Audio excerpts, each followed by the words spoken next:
Welcome to WP-Tonic Live, episode 66. Today's special guest is Rebecca Gill, founder of Web Savvy Marketing, who, right now, is somewhere in her bunker in Michigan. Today's topic will be covering SEO and website optimization. Jonathan, go ahead and introduce the panel, and let's start the show.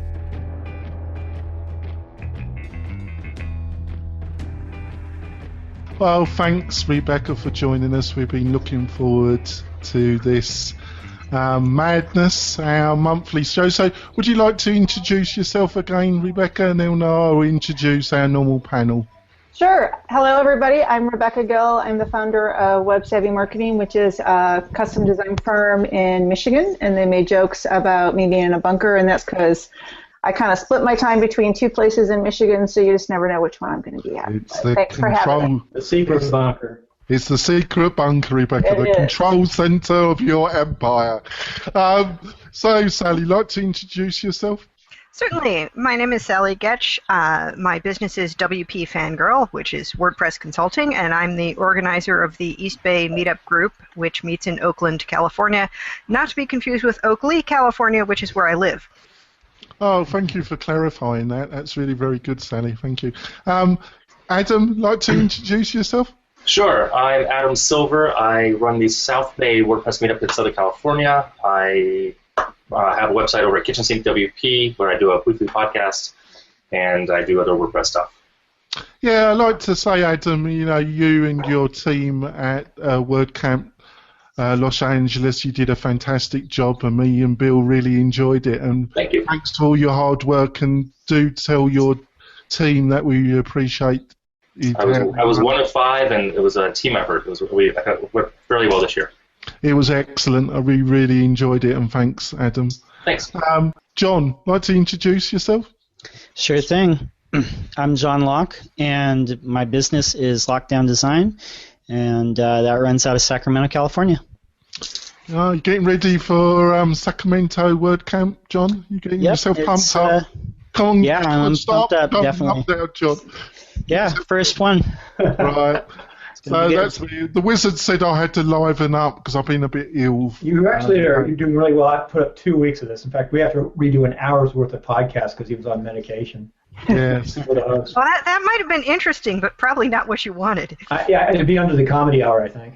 I was at my best. I was totally drugged up. So let's start. So we're going to start with SEO and Google Analytics, and the famous Yoast did a WordCamp TV presentation that was fascinating. So Rebecca, how do you see the world of SEO changing, and how any advice about people trying to get a better ranking in the new world we're facing recently?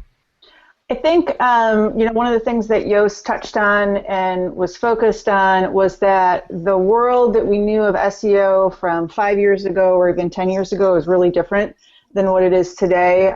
Gaming the system and all of the type of manipulation that people used to get away with and used to be successful with is gone, and it's becoming more and more prevalent to get those manual penalties and to get downgraded by Google because the bottom line with SEO, and it always has been, is do the right thing. Focus on the user, produce solid content. And Google and Bing are getting so much more sophisticated with their ability to be able to ferret out who is doing the right thing versus who's not. And that was something in Yoast's talk is it's building the foundation, and it's having those touch points, and it's focusing on UX. All of those things go together with the content marketing to create a really solid SEO strategy, as opposed to just trying to chase inbound links and link juice. That craziness of 5 years ago just no longer exists. And if you're going to really compete with SEO moving forward, you have to think of a holistic approach. You need to start building a foundation and do keyword research and write solid content and be on social media. It's a spider web of activity as opposed to some quick hits that people used to focus on years ago. Yeah, thanks. What about you, Adam? When you're consulting and obviously clients bring this up, what do you say? Well, I do two things. One, I say talk to Rebecca, or Or I say just use a lot of white text on white background. That's what I say. We're in agreement. I still have people ask for that kind of stuff. I'm Can't totally we just kidding. throw meta keywords in there and call it good? Yes. Put more keywords in. You have 12 words of text. Yeah. You know, SEO is not a condiment that you sprinkle on your website. So of course, I don't do that anymore. No, I don't do that ever. But no, it's about doing the right thing. It's about having. I always tell my students and my clients, SEO is a moving target. There's never a one answer that does perfect. But I also say that it's about providing good value content consistently. That's the key, in my opinion. So, and there's ways to do that, but you just have to be out there. You have to be consistently in your niche, whatever your topic is, produce good content consistently, and add value. With keyword focus. With keyword don't focus. Don't forget the keywords, because that's the thing that a lot of people. Right. Even WordPress companies, because I've been doing work with other WordPress companies and doing consulting for them and for their clients. Both. Even the WordPress companies and the WordPress developers have the idea of, okay, I'm going to pick 4 keywords and we're just going to scatter them across the website and hope that Google's going to pick up one of the pieces of content and rank us on it. That's not how SEO works. There's a strategy to it and a mapping out of your keyword strategy with site architecture, and Yoast touched on it a little bit, but that is so core to the foundation. And he said that's basics, but it's a lot of basics that large companies, enterprise companies missed. Down to like us who are technical. So right. Yeah, you gotta have the keywords, as well. So, but no more white text and white background. That's that'd be bad. That's bad. That's me finished. What about you, Sally? What do you say to your clients when it gets to SEO? The thing that has not changed about SEO is that the key is be relevant. And the thing is that the search engines have gotten better at figuring out what is really relevant and the sort of semantic cloud around a keyword, so that it's not just using that word but using words that are related to it that that helps people figure it out. So they're harder to trick. So the thing that's different is that the search engines are ranking you for things like site speed and mobile friendliness, and things that are, you might not think were directly relevant for search terms, but that these things are starting to matter in search. And the holistic approach is sort of like, well, you don't just you want people to get to your site. If they get there from search, great, but you want them to get there. So if they're getting there from links in social media, from it's like your Instagram campaign may not necessarily bring you increase your page rank, but it might bring you a ton of traffic. And then, once people have found you, if you are if they are in the right place, they will come back, they will buy products from you, et cetera, and so on. So it's like, you have to consider all of your marketing as a whole, and you're, considering your SEO that way is part of it. Yeah, what about you, John? What do you say to your clients when the magic words come up, SEO? Well, most of the clients that I run into, and especially if you're talking smaller businesses, they think that SEO is something that you pay somebody to flip the SEO switch, and all the traffic comes in, and then and literally, I've had people say this to me, like, isn't that something like if you stop paying somebody, then you stop, ranking? They don't get. And even like people within the industry, I don't think that they get that it's a lot of Google is basically trying to match intent of the searcher with the result. And what Yoast talked about was user experience, branding, meaning that authorship that they kind of took away for a while. They're figuring out, what is your site talk about, like, over and over? Sally touched on it a little bit when she said that they're better at matching synonyms. And they measure things, all the technical parts you have to have right. You have to have, like, the HTML structure right, the site speed, the mobile friendliness, all that stuff, because they're trying to get better user experience, but they're also trying to deliver better results. So what I tell a lot of people is, you have like all this information about your industry. You should like put it down in some form. Either write about it, make a video, or something, like put it on your site. And a lot of people shy away from that. They don't want to do that part of it, or they don't want to be involved in that part of it. But that's really what's going to make you rank. A Being lot of known people for something. Don't want to do the work involved. I had a client there, an appliance repair company. They had, maybe 1,000 words of text for their entire website. And, they wanted SEO. And it's like, you can't optimize something that isn't there. I said, you know what you want to do? You want to start a blog about appliances and give tips and use your keywords and put lots and lots of content out there. It will differentiate you, and the search engines will love you. Well, they're a two-person company, and they're not native speakers of English. This wasn't something they were going to take on. But you have to have content to optimize. Totally. And I got to tell you, I actually just watched a video about appliance repair on a freezer icebox. It's amazing, honestly. I just watched it like a month ago. Right, people who do that stuff are way ahead. Hi, Kim. Hi. Kim's not late to the show. I didn't send her the link. Sorry. All right. That's great.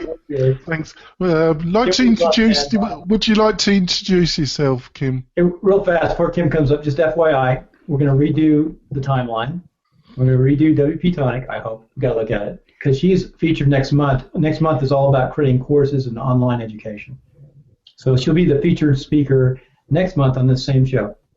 So Kim, go do it. Okay, hi. I'm Kim. I have been in technology for over 20 years. I'm a tech instructor and writer by trade for most of those years.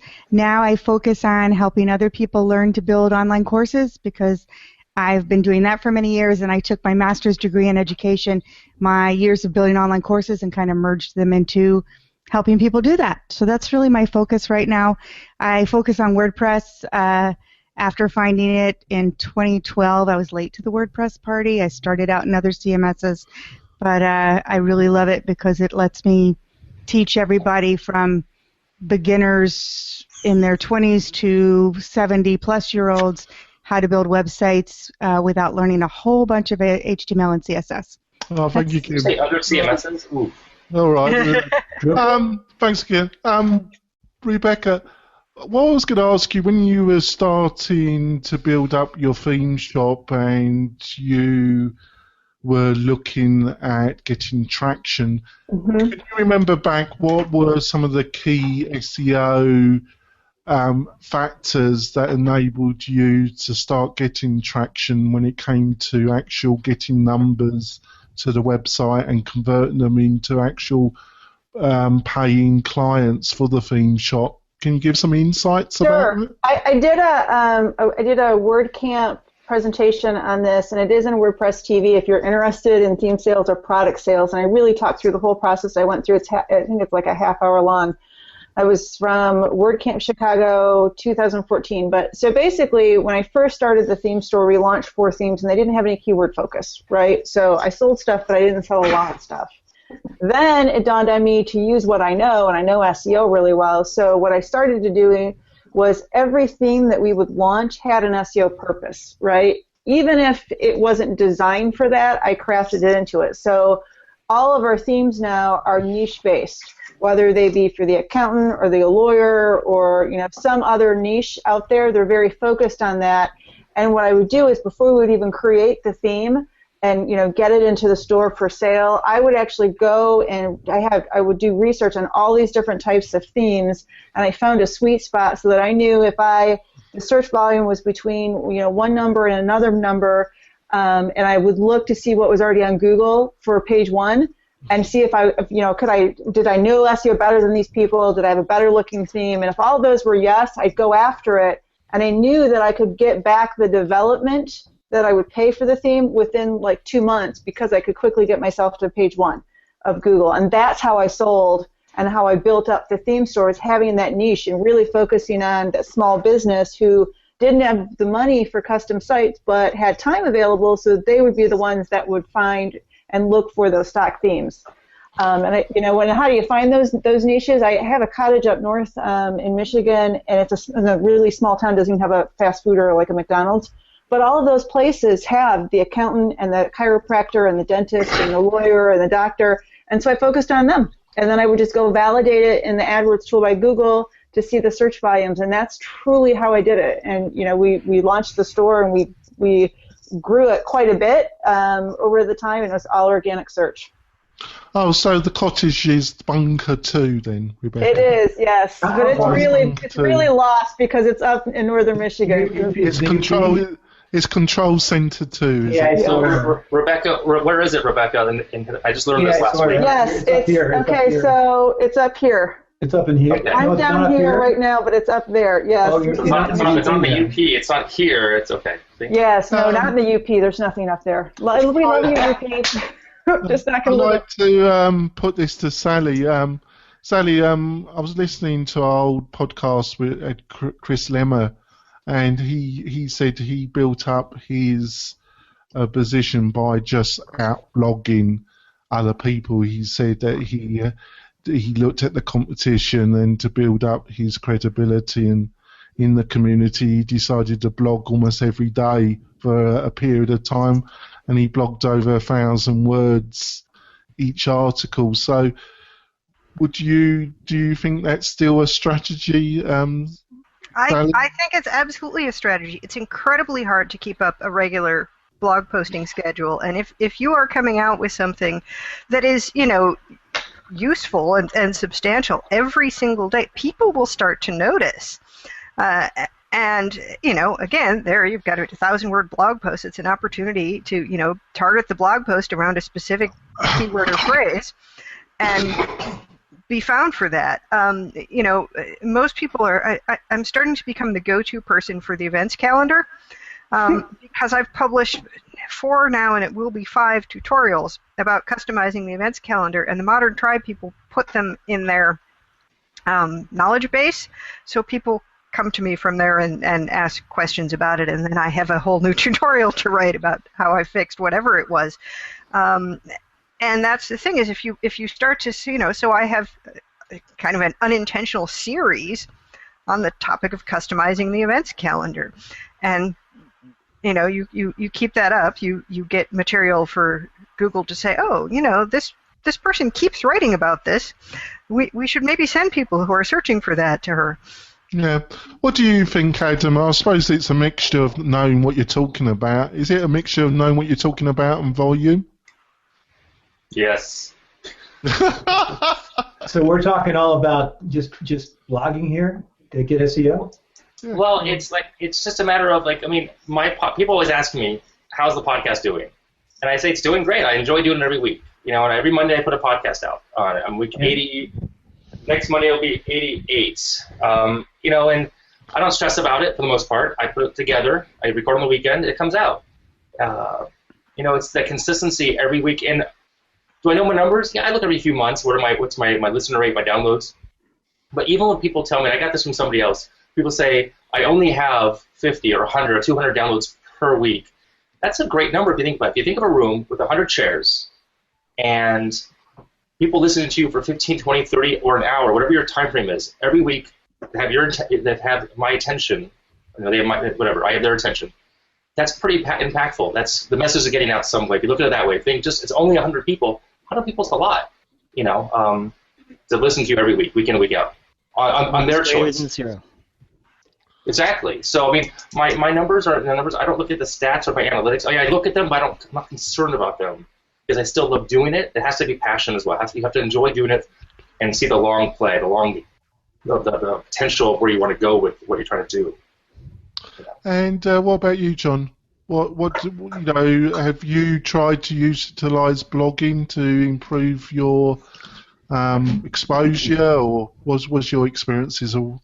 Well, I can tell you this: blogging is pretty much 100% of my exposure, and I can tell you that it works. Is that me? Huh? Disregard. I actually slipped on to one of the pages where we're live. We're on live a lot of different places. Oh, okay. You got me thinking about numbers. We interviewed somebody with 30,000 downloads a day yesterday, and my site's going crazy. So. Interesting. Right, totally. Yeah, but definitely. As far as like Google, they want to know that you're, when they see you putting stuff out like over and over, they kind of start to associate you with those topics because, again, they understand the semantics. But one thing that you could totally do, it is volume, but you have to know what you're talking about too. I see a lot of places they kind of do like we're going to post like once a week and maybe do like 300 words, maybe 500 words. But if you go in depth and if you look at like each article that you're going to do, if you look at like what's out there already and you make an article that's like, 10, 20, 30% better or more in depth than like what's at the top, you will you have a really good shot of overtaking that article. But again, it's you just have to kind of keep writing because you don't know which ones are going to bring you traffic, but those get you links to your site, and then Google says, "Aha, these sites are linking to that person. This is what they're about. They probably know what they're talking about and these other things." An example: the blogging 2 years ago. I think I was getting about 1,000 visitors a month, and this month, 10,000. So that's 2 years. But you commit to it. Got to do the work. Yeah, that's fantastic. Here, what about you, Kim? What's your experiences of blogging and that? I'm horrible with organic traffic on blogging. And my SEO person tells me it's because I name all my titles wrong. I do a lot of things wrong. Most of my audience I build actually offline. I build it when I go to WordCamps and speak and meet people like you, Jonathan. I build it when I go on a blab. That was a mistake, wasn't it? No, it was wonderful. After your infamous interview on WP-Tonic when I was high on my drugs. That was wild. And I had 2 people I had invited in the chat room who had never been on a blab before, by the way. And I had convinced them, you have to come on blab. And they handled it very well. Oh, thank you. It was all good. But I have to admit that I'm not good with way back in the day when you could easily do, cheapy SEO. I was, but now really my numbers are built from people I meet more offline or meet through recommendations than through Google, and a lot of times they're not even people that follow my blog. My blog following is very small compared to my customer following, who actually buys what I have, etc. So I'm like almost the opposite, I think, of some people. I need to follow more because I think I could build my audience more if I would pay attention and do things like you guys are doing to actually get better organic search. Right, thanks, Kim. So, Rebecca, you get the basics, you do your studying. How important do you think it is to get thought leaders in the industry to talk about your articles, to talk about your products, and get external links to your site from people that are respected and that are seen as thought leaders in that sector? How important do you see that in the SEO landscape, Rebecca? I think it's critical, and I think it's not just the inbound links, it's the mentions of your name or your company name or your URL, it's the shares on the social media. The search engines are very sophisticated now, so they're not just looking at those basic links, they're looking at a lot of different variables, down to how many people comment on something on Facebook, do your competitors link into you? There's so many different ways to build up that reputation and that authority, right? And all of that matters. And the interesting thing about social media, and Yoast touched on this as well, is in his video, that there's a lot of companies that fight social media and don't want to do it, right? And they don't believe in it. But it's not, social media is important because it's not just that referral traffic. It does influence search, and it's going to continue to influence search because it is such a dominant part of the internet. So if you think that that's not going to be important, it is. And it's, down to the point of, XYZ person on Twitter not only follows you, they reshare your content, and they are highly influential within your industry. That matters. It matters both for just bringing in traffic, and it really matters also for SEO. And I think it's going to continue to grow in the future as well. The wizard is just the wizard. Quick business question. So we're the business side. I'm writing some other tweets right now, some other things. On SEO, what would you recommend? What advice would you give to two different areas? I've got clients, real estate agents, and also small restaurants. What can they do on their website for SEO? What kind of tricks? What do you think about email? Here's what I would say about the real estate agents, because the real estate agents and the lawyers are the bane of my existence when it comes to SEO. And here's why. Because for years, those two industries, those people are aggressive, and they have done every black hat thing that they can do. And because they're small and micro businesses, they've gotten away with it. So they think that they can continue to do that, and they can't, right? So they go off of old practices from 5 years ago, and they're starting to get busted for it, and then they're like, well, wait a minute, where's all my traffic at? So here's my advice for the real estate agents. Stop doing black hat SEO, go fully white hat, and focus on quality as opposed to every trick you think that you can do and having 7 websites interlinked. None of that works anymore. Focus on quality. I have 7 interlinked. Is that bad? You know what? I have 7 websites, or 5 actually core websites. Well, no, it's not bad as long as you don't try to interlink them and create a link farm, which is what they do. And particularly, like, lawyers are really bad at that too. But for restaurants, focus on having a mobile-friendly website and optimize it for the local traffic. And it's not hard to optimize for local search, right? It's just it's doing things like having your phone number on there with your area code and your address so the search engines can figure out where you're located. Have a Google Plus profile or whatever the heck it's called now because they keep changing the name. Google My Business. My Business, thank you. Oh, yeah, that's the name now, isn't it? My Business. Yes, Google something, isn't it? Yeah, well, if you log into Google Local now, right, it has, like, for Web Savvy, it has me, like, on 6 different links, and I can click, and they take me to 6 different presentations of the same profile. It's crazy, but it's vital for local businesses because if you don't take that step and don't do it, right? You don't show up. But what control center bunker is the address, Rebecca? Though. What do you mean? You mean locally? Yes. Yeah. See, we're not local though. My market's not local because we sell international. Right? I could care less about local. Sorry, Rebecca. That was what do you do about how many Google accounts can you have? You can have a ton, but there's no numbers. How many is good? Like we have California real estate, we got Nevada, and we've got a couple others Google accounts. It's a lot of work. Yeah. Yep. And then you can but it's necessary though. If you really want to show up for local search, you have to do that because you've got to give the search engines and the ability to figure out where you're located and what market you serve. All right, and if you're a restaurant or an appliance repair company or something like that, local is where you should put your effort. Maybe you don't care about Twitter because none of your possible clients have even heard of it, but the local search is something you're going to have to put your effort into. Sally, do you know what the demographics are on Twitter now? They're changing. I haven't checked recently. It's so I don't know how they're getting older. They're getting older.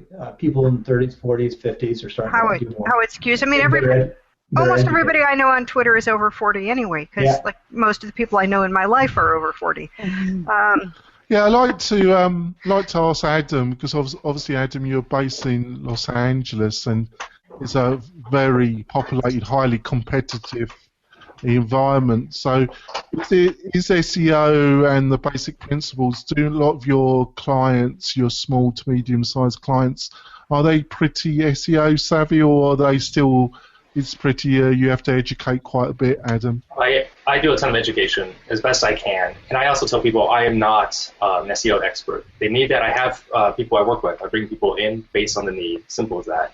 My strength is not that because I've gotten better with my own headlines, my own titles and my blog posts, or when I was doing more photography work, I had a consistent syntax and a structure that would help for keywords, but I'm not, it's not my forte. I don't pretend it to be. So, because I can't do it all. So but it's important. Yeah, but are still a lot of the clients that you're speaking to, are they you really have to kind of educate them on the basics, or are they more?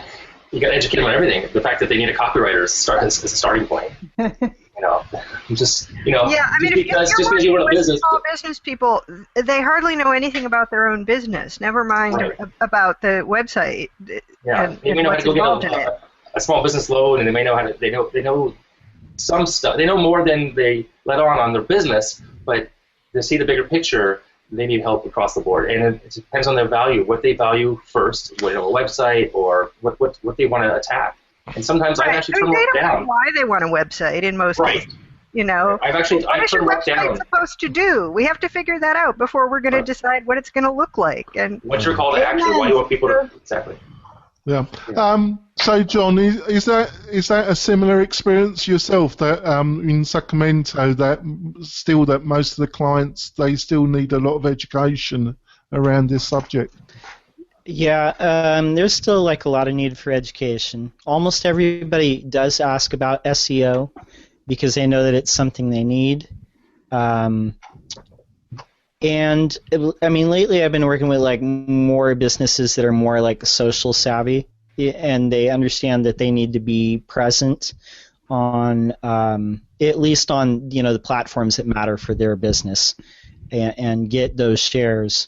I think when it comes to like ranking local businesses, you have to do a couple things. Get all the structural stuff right, the technical on-page stuff, but you use something like Moz Local or something like that to get all your name, address, phone number citations right, and get links from local sources. Yeah. That's what I would recommend.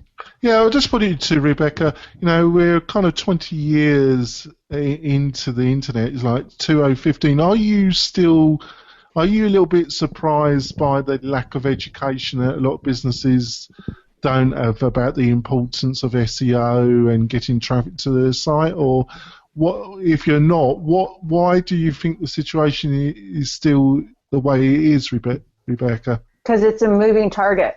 So I've been doing this I've been doing SEO and web design for 15 years, I think. I was one of the really early adopters of blogging, and I struggled to keep up with everything. Now put yourself in a small business's position where you're running a business and the internet is not part of your life, and you're struggling just to execute your daily activities from your operations and keep your customers happy. The idea of understanding SEO and this moving target out there that's always changing, right? I mean, Google changes their algorithm every single day, right? So the idea of keeping up with it is very, very difficult for them. And now try to allocate that to, try to push that off to an SEO consultant. Finding a quality SEO consultant that truly knows what they're doing that you can afford is also difficult for them. So they're challenged and they're challenged for good reason. Oh, right. It's not an expense, it's an investment. It is an investment, but it's really hard to find somebody who's of quality that really knows what they're doing because SEO is like WordPress. It's a low barrier of entry. Anybody can throw up a shield in a website and say they're an expert, and they don't know what they're doing, right? So, and a small business can't tell that from somebody who really does know what they're doing because they don't know the right questions to ask. And my heart breaks for those kind of people because I see it every day where they've wasted money with a consultant.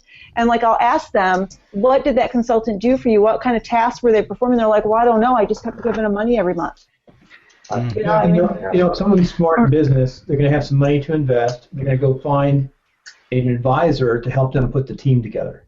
An advisor is going to have a lot of different people they know who knows what they're doing in the different fields, whether it's SEO. Kind of like a concierge.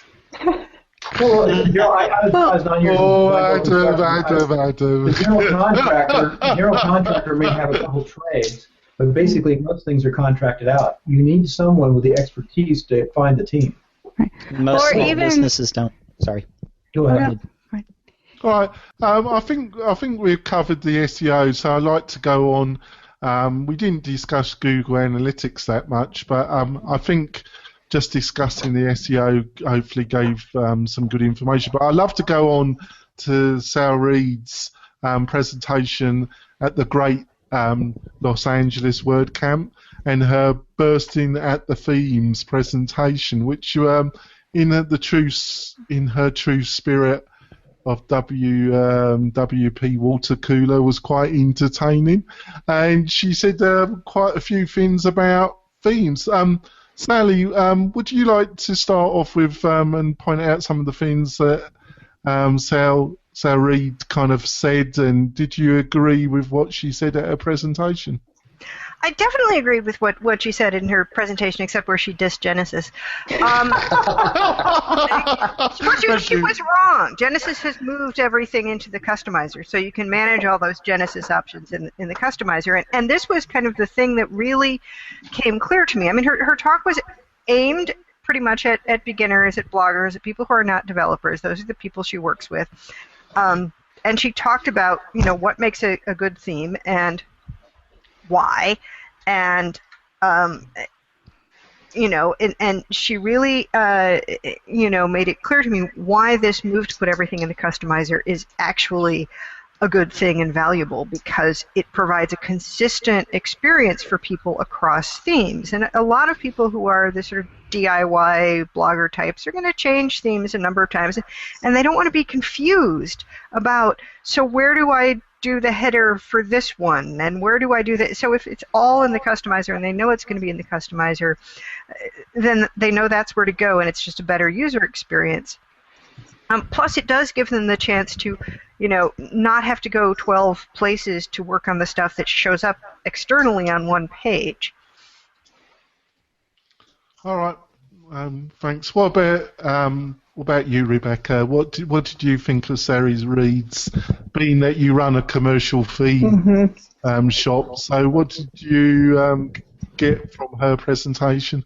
I love Say. I mean, I love spending time with Say in person, and I love listening to her because she is such an advocate for small business, and she makes, as a premium theme developer, she makes you look at the world through the eyes of her customers and who she works with, which is wonderful, and she reinforces the fact that, create a simplistic solution for them and make it easy for them to change out their themes in the future. I loved when she was talking about how do you decide what goes into a theme versus a plugin, and if that functionality needs to live past the visual of your theme, then it needs to be outside of the theme, and I'm a huge proponent of that. There were so many things that she did say that were great, although I will admit that I absolutely positively hate the customizer. Hate it. Oh, I hate it as well, Rebecca. Why do you guys hate it? Because it's too slow? I've been using WordPress since 2008, and I'm used to options, and I'm used to the appearance, the widgets and stuff, and anytime I hit that button by mistake and it goes into the customer, I'm like, I didn't want to be here. Well, I'm glad they separated those menus so that you know that you have a place where you can go directly to the widgets or directly to the menus. Because, I would rather work in them there too. I mean, I have always found the customizer just kind of a pain, but I can see why. If you haven't been working with WordPress since, the early 2000s, then you might actually find it a valuable tool. Oh, I'm sorry, Go on, Adam. What was you going to say? No, I got nothing. When you teach the boot camps to folks, do they lean towards learning the customizer first or learning the back panel? So to preface that with, this boot camp I'm going to teach is the first boot camp style, but my 5-week class that I teach for the past 3 years, I barely show customizer. I'm just old school in the sense that it's what I'm comfortable in, that's what I show. A. Yeah. B, there are some things that are easier now with customizer. For example, the site icon. Brilliant. Yeah. But that's about it. I like the size, too. You can get more definition on the 16. Right. Other than that, I kind of stay away from. I don't. My students take my lead. They trust me, and for right now, I just steer them to what I like and how my methodology, my best practices. What about the menu system? I just went over that last night. Menu system's brilliant. The new menu system's the fact that they still have page order in the page layout kills me. Like, why is that still there? Right. But other than that, yeah. So, but menus, yes. Menus are great for rearranging. Do you think it's because you've learnt the old system? I was kind of debating that with Morton. Do you think because you've learnt the old system, or I think it's something deeper? I think there's something still a bit clunky about or is it? there's multiple ways to do similar things. You can add a page or a post from the left or the top. What do we all do? I go left because that's where I'm used to. It's just what you learn when you learn it and what sticks with you. Yeah, what do you think, Rebecca? Do you think it's just because you've learned to do a certain way, but I think it's a little bit deeper than that. What do you think, Rebecca? I think that those of us who are old school are going to be hard to change, right? Yep. And I think that different people like different types of techniques. I mean, it's like when people read a page, some people read the bullets, some people read the paragraph, some people always navigate to the videos and the images. I think some diversity is good because it allows you to work with different types of personality types. I did disagree with Say when she said that everything has to be really simplistic and you have to keep it simplistic because I think that you limit WordPress with that. Yeah. It would be nice to be able to have some options to be able to have the basic WordPress and then click a button and have it expand out WordPress, right? For the people that really want a lot of functionality and the full CMS and, the beef there.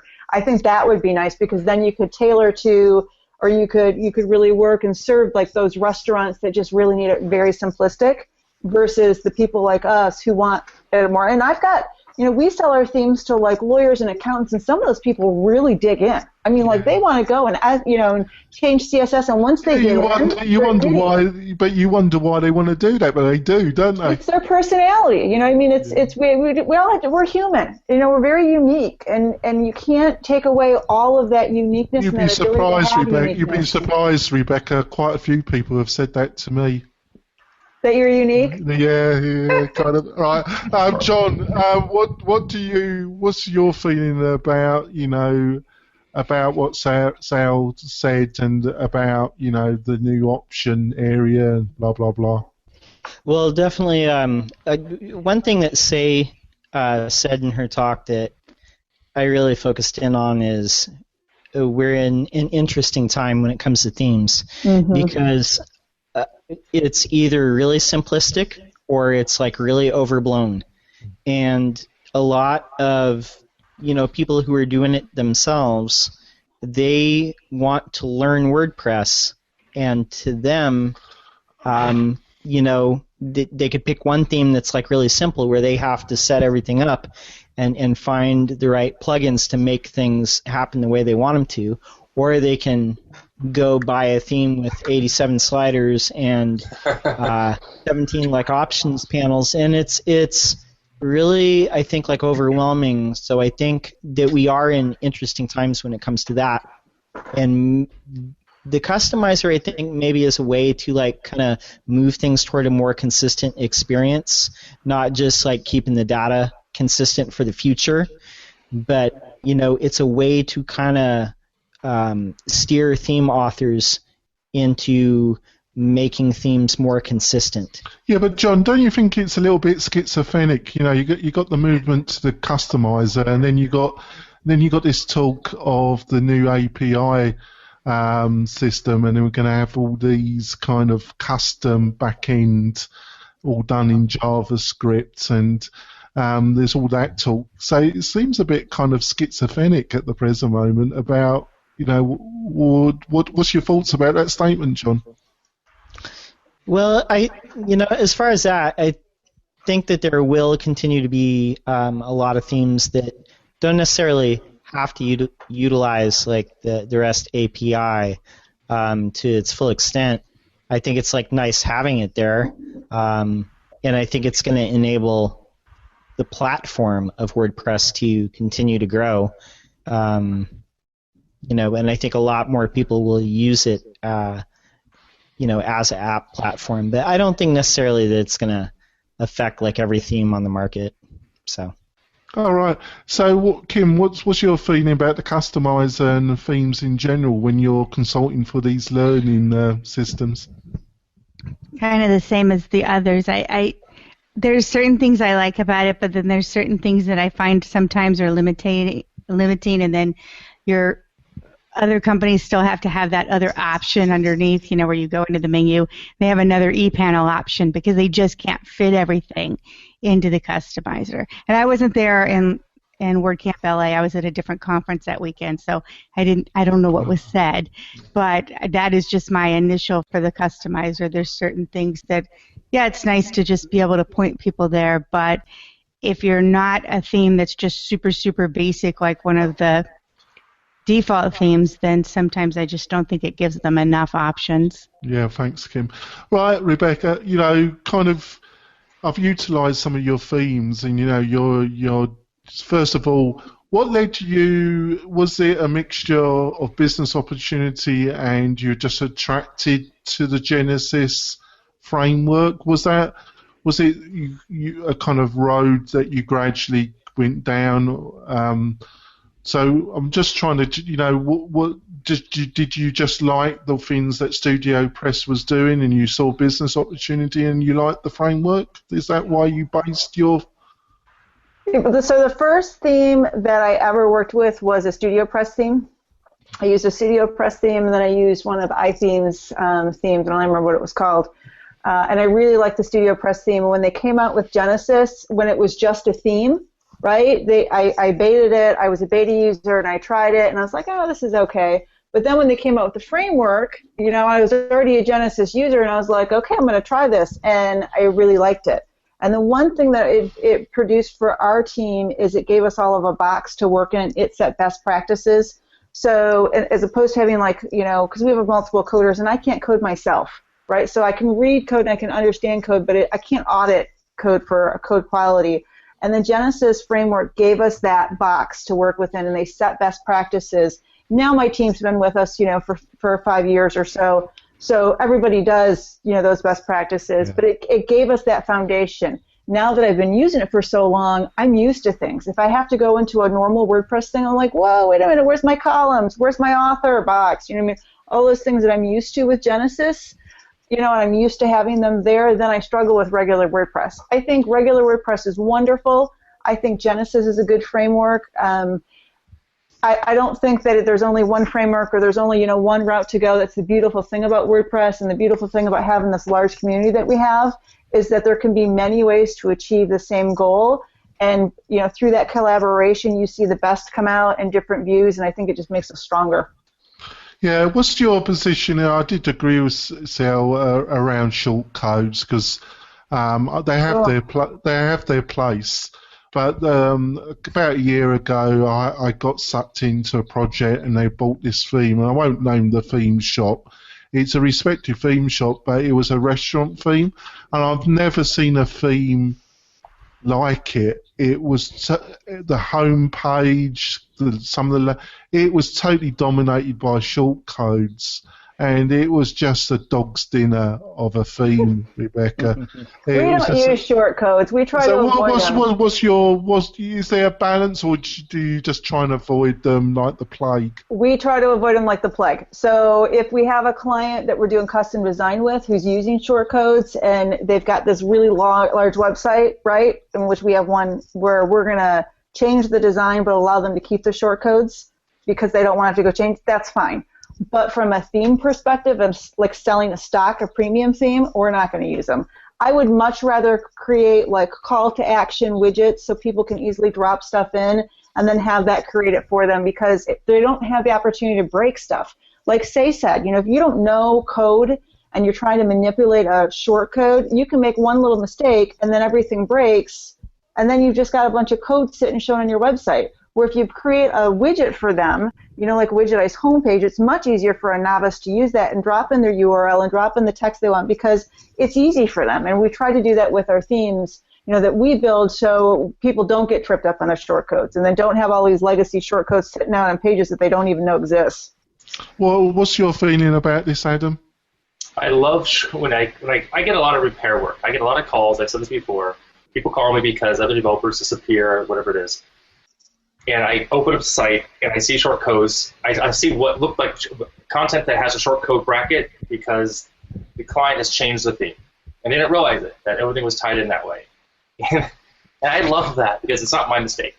Exactly. I'm like, sorry, we can go back to the theme that you had, and things will come back to where they want. Or we can redesign your site. We can do some discovery and figure out what you want to change and why. It's been 3 years, and that's usually what happens. We do both. We go back temporarily, or we put up a coming soon page if they're willing to take it down, and then we redesign. We go from there. So simple. But yeah, the broken short codes. It's an easy. It's easy. I didn't do it, so. All right. What about you, Sally? What's your feelings about I this? think we really need a shortcodes UI. I mean, the one thing I really like the display post shortcode plugin. It's just awfully handy, and it lets you do things. But the thing is, if you're looking at it from the perspective of the client editing and changing the page, it's tough for them. They don't understand. I mean, they use display post shortcodes on WordPress.com. That doesn't mean it's going to be easy for the clients to figure out. It's sort of puzzling. So, now when you enter a gallery in WordPress, you click the media button and you say add gallery and so on and so forth, and then it even shows you a preview. But what's behind that is a shortcode. And I think if you're going to have shortcodes, you have to let people interact with them in a way where they don't even realize that what they're dealing with is a shortcode. Rebecca, obviously, some of the most popular themes on ThemeForest are some of the most. I'm trying to find egregious. The word is egregious. Convoluted. Yes. I'm just struggling for the fairest words, Rebecca. Rather heavy in feature set. Yeah. Where your shop. You aim specific themes at specific industries. Why get any insight why people? But some of these very heavy-based themes are still some of the most popular in ThemeForest. Get any insights why that is? Because people like options, right? They want to control their destiny.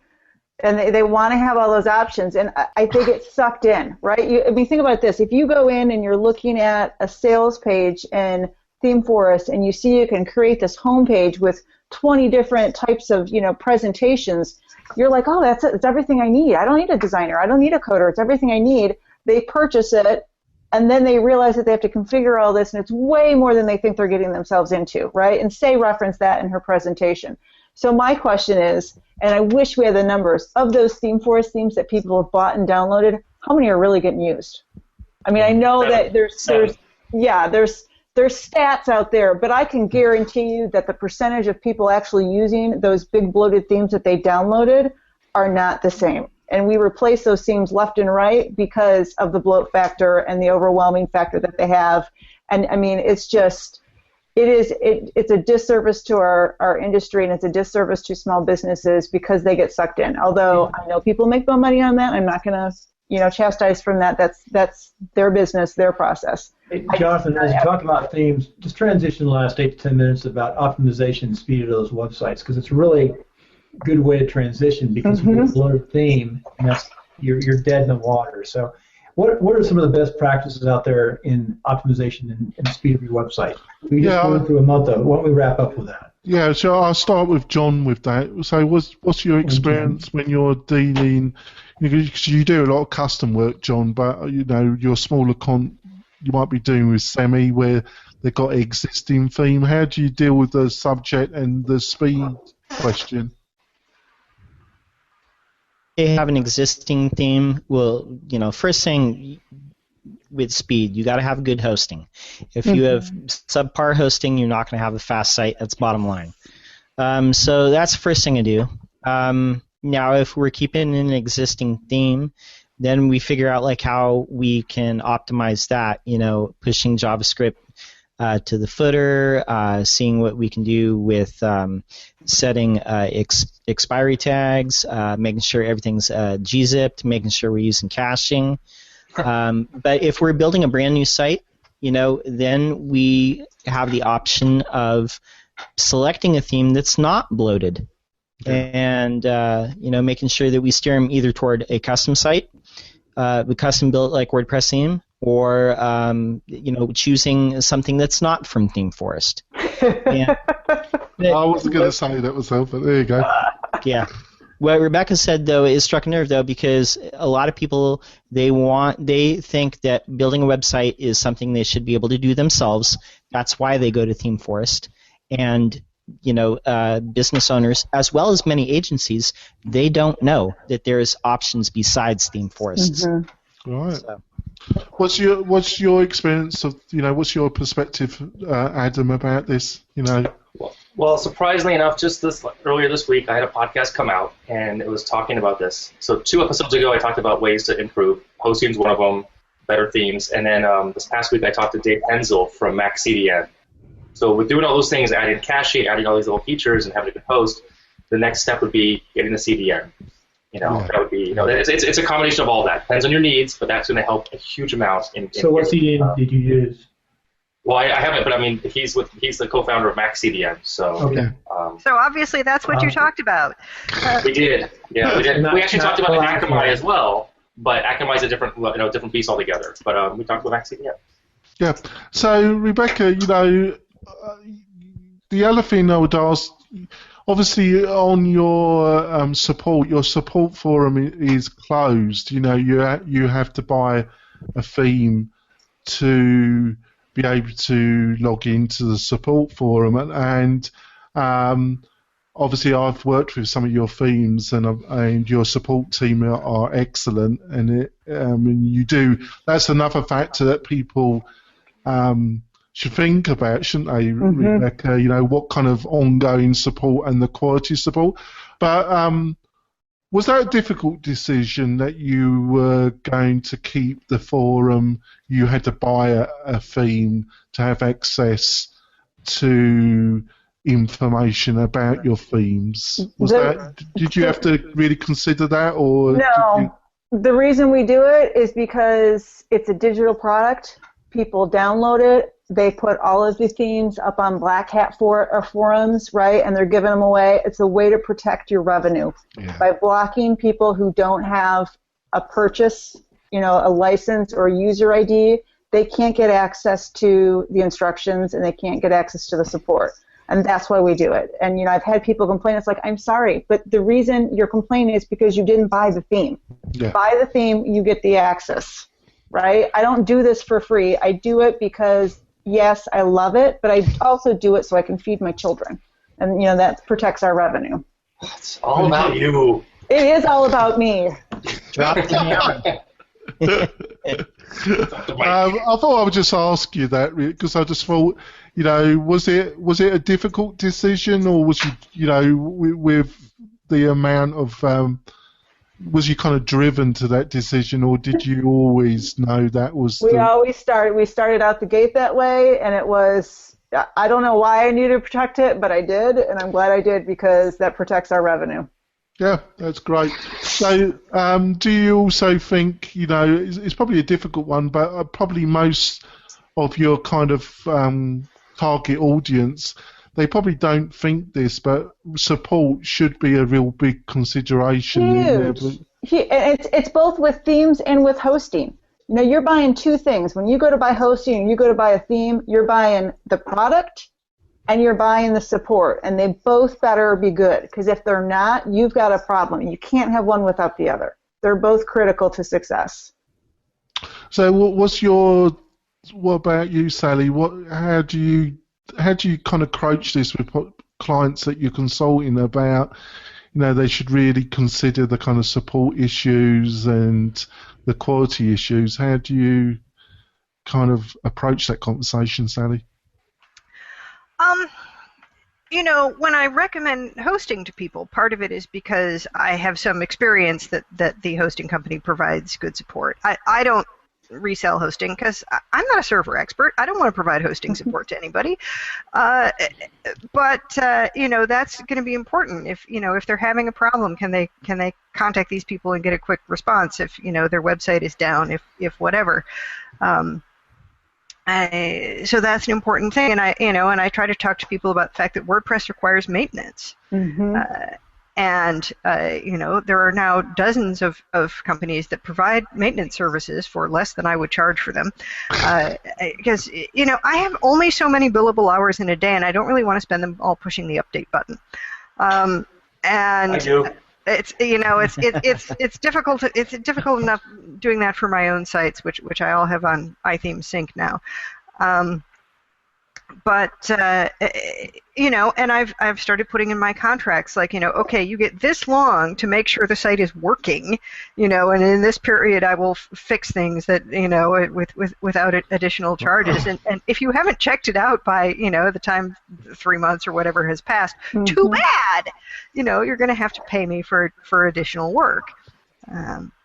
Oh, right. Hey, Adam. Obviously, you run your own maintenance company.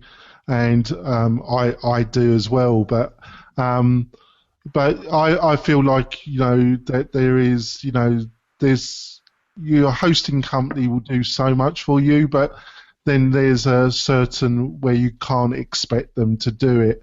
I expect the hosting company to do none of it, and I tell my clients that. I mean, they say they back up, and they do, but are they going to restore? It depends on the company, but I'd say 9 out of 10 companies, especially on the lower tier shared hosting, don't. The higher tier ones always want your own offsite backups. Yeah, you want your own offsite. So I tell my clients, they come to me, I work on the site, and then ideally I migrate them, or in this original scope of project, I'll have maintenance as a separate line item. That's my other company, and I explain to them, it's my company, and that's what I do over there. Yeah. This is design and development. That's my maintenance. It's totally separate. I can package it together. It's that simple. Yeah, because I think, I don't know if you agree, Adam. I think a lot of clients, they think the hosting company will sort out a kind of PHP problem, or a short tag, or something to do, and that's not their job, is it? Their job is to supply consistent hosting. Not unless it's really specifically managed hosting, that they're going to be very specific on that. You're going to pay for that. You're going to pay somebody, and that's not what If your business is being a lawyer, then why would you want to even have to worry about that? So they're charging $54 an hour per day. So hire someone who does that, who wants to do that, who enjoys doing it. I'm whether it's you, whether it's me. There's, like I said, there's a dozen companies doing it now. That people who specialize in what they specialize in do that and manage them. Make sure. On the panel, we need to wrap up the formal show, but we can stay on and talk afterward. Yeah, that'd be great. Well, Rebecca, thank you so much for coming on the show. Your insights have been fantastic, and thank you, my regular panel, Adam, Sally, John, and our guest Kim. I think we've covered some interesting subjects, and I think we're giving some good insights and value to our audience. And thank you all for coming on the show. See everybody next month. Thank you. See you next month.